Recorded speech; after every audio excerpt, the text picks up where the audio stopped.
Makin hari, ajaran agama yang udah menyimpang atau bahasa kasarnya menyesatkan sudah menjamur di mana-mana. Entah apa niat terselubung dari ajaran sesat itu, namun satu hal yang pasti itu membuat masyarakat jadi resah. Tapi yang paling heboh di Indonesia dan pasti masih diingat adalah kasus Lia Eden yang menyebarkan ajaran sesat bernama Salamullah. Pasalnya, tepat ketika dirinya menginjak umur 27 tahun, ia dibimbing, disucikan, dan juga dididik oleh Jibril. Kerennya, Tuhan menyatakan kalau Lia Eden sebagai pasangan Jibril yang sudah tertulis di kitab suci. Hebatnya lagi, Lia Eden mampu meramal hari kiamat loh. Gila nggak? Lebih gila lagi, di tahun 2000 silam, Lia Eden meresmikan aliran barunya bernama Salamullah yang menggabungkan 3 agama Abrahamik seperti Yudaisme, Kekristenan, dan juga Islam. Pengikutnya sampai berjumlah 100 penganut loh. Hebat! Namun yang bikin kita ngakak brutal ketika Lia Eden ngirimin surat ke Presiden Jokowi dan Ahok yang saat itu menjabat sebagai Gubernur Jakarta agar diberikan izin untuk mendaratkan UFO di Monas. Wah, pasti soal sumber pendanaan aliran ini. Tapi hebatnya, Lia berhasil membangun rumah mewah yang diberi nama Taman Surga di Jalan Mahoni, Senen, Jakarta Pusat. Ajaran Pondok Pesantren Al-Zaitun yang dipimpin oleh Panji Gumilang ini terbilang syarat kontroversi. Kontroversi pertama adalah cara mengumandangkan azan yang cukup berbeda dari yang kita ketahui. Allahu Akbar! Allahu Akbar! Kerennya lagi, syaf sholat antara laki-laki dan perempuan boleh tercampur. Ini sih fix sesat ya. Ya, kalau kontroversinya cuma segitu mah bukan segudang namanya. Oke, kita buktiin dari kasus yang mencuat belakangan ini. Salah satunya nih, ketika Panji berargumen kalau umat Islam gak usah ke Mekah karena Indonesia itu tanah suci. Suci! Indonesia tanah suci! Gak usah mau mati di tanah suci yang jauh di Indonesia. Aliran dana untuk menjalankan pesantren ini berasal dari pemerintah yang nilainya mencapai 43 miliar rupiah per tahunnya. Dana dan juga keamanan tersebut disinyalir dari backingan kuat yang ada di belakang Panji. Meskipun sudah terindikasi, tapi nyatanya Al-Zaitun berhasil meraup santri hingga 7.000 orang di tahun 2011 silam. Ini beberapa kesulitan pondok pesantren Al-Kafiyah. Bisa menghapus dosa dengan mahar 30 juta. Dosa yang telah diperbuatnya bisa terhapuskan dengan cara membayar mahar, yang mana nantinya hasil dari pembayaran uang itu tidak hanya untuk penebusan dosa, tapi juga akan digunakan untuk pelaksanaan pengajian di Ponpes Al-Kafiyah. Sholat berjamaah dipimpin imam perempuan.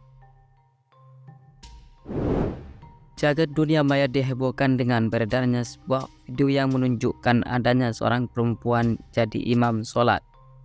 Terlihat perempuan yang menjadi imam tersebut mengenakan cadar, sedangkan yang jadi makmumnya terdapat 3 orang laki-laki di belakangnya. Sementara itu perbolehkan zina asal bayar mahar. Pondok pesantren Al-Kafiyah dikabarkan telah memperbolehkan zina bagi santri-santrinya. Mendapat sholat isya 100 rakaat untuk stok seminggu. Pondok pesantren Al-Kafiyah melaksanakan sholat isya dengan cara yang tak biasa dan hal itu di luar nalar akal sehat. Mengapa penghuni Ponpes Al-Kafiyah itu melakukan sholat dengan jumlah rakaat yang fantastis? Saja mengerjakan sholat isya dengan jumlah yang banyak karena untuk stok sampai minggu depan. Perbolehkan santri pria dan perempuan tinggal satu kamar. Di tengah banyaknya pesantren yang berusaha keras agar santri putri dan putra tidak saling bertemu dan tegur sapa, justru Pondok Pesantren Al-Kafiyah memperbolehkan santri-santrinya saling berbaur satu sama lain. Bahkan yang lebih mengejutkan lagi adalah pesantren tersebut diduga kuat memperbolehkan santri pria dan perempuan untuk tidur sekamar. Salam Rahayu, salam budaya, salam lintas agama, salam Indonesia, salam Nusantara, salam Pancasila, salam merah putih, salam NKRI, salam Indonesia, salam Asia, salam dunia, dan salam kita semua. Pun manusia, semut pun ngejar kufron, betul nggak? Kenapa?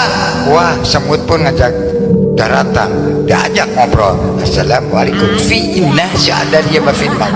Semut pun sampai berdialog dengan kufron. Buruk ditayangkan masalah kitab Suryani, saya harus menjelaskan.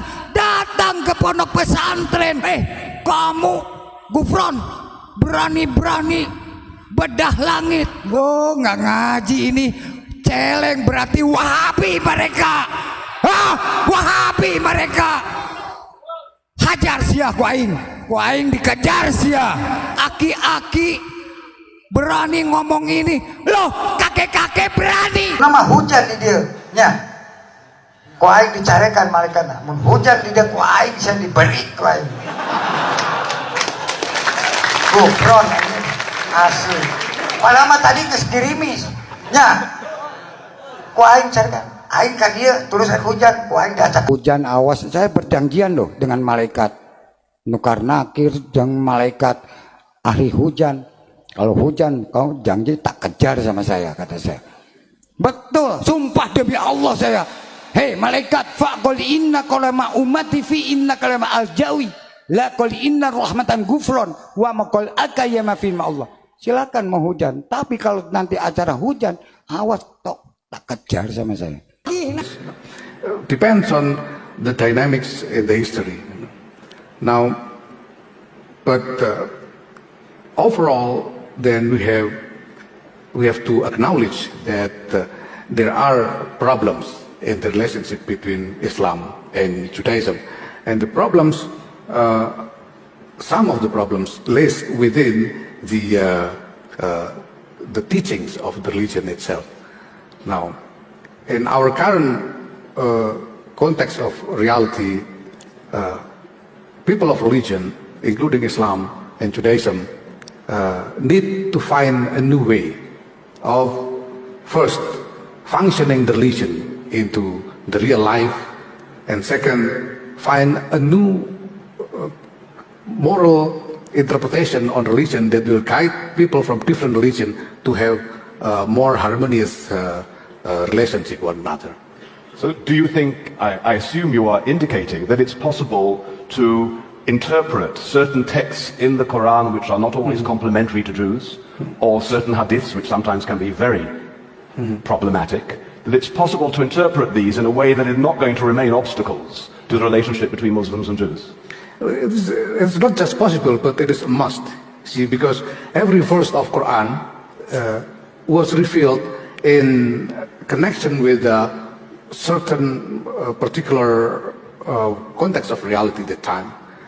Also, the Prophet Muhammad, peace be upon him, when he said something, he said it in relation with the current, with a particular happening at the time. So the Quran and the Hadith are both basically a historical document that contains the guidance of morality in responding to particular situation. When the situation, the reality change, then the manifestation of the spirit of morality. Kelompok sesat menurut Al-Quran. Nah, sesungguhnya orang kafir, dan menghalangi orang lain dari jalan Allah benar-benar telah sesat sejauh-jauhnya. Yang disebut sesat itu orang kafir yang menolak Al-Quran, yang tidak mau melaksanakan hukum Allah, itu kafir itu. Orang kafir setelah beriman. Nah, artinya apa? Orang kafir setelah beriman. Jadi dia Islam, mengaku Islam, tapi murtad. Orang murtad tidak akan diterima tobatnya sama Allah. Kemudian itulah orang-orang yang sesat. Itu Allah yang nuduhnya, bukan kita. Kriteria jin atau jin setan sebagai pemimpin itu sesat. Sesungguhnya ada beberapa orang laki-laki dari kalangan manusia. Ini siapa itu? Yang meminta perlindungan kepada beberapa laki dari jin. Tetapi jin itu menjadikan mereka manusia bertambah sesat. yang menjadikan hawa nafsu sebagai Tuhannya, dan Allah membiarkan sesat dengan sepengetahuannya. Dan siapa yang lebih sesat daripada orang yang mengikuti keinginannya, hawa nafsunya, tanpa mendapat petunjuk dari Allah sedikit pun? Sungguh Allah tidak memberi petunjuk kepada orang-orang zalim. Zalim disebutnya.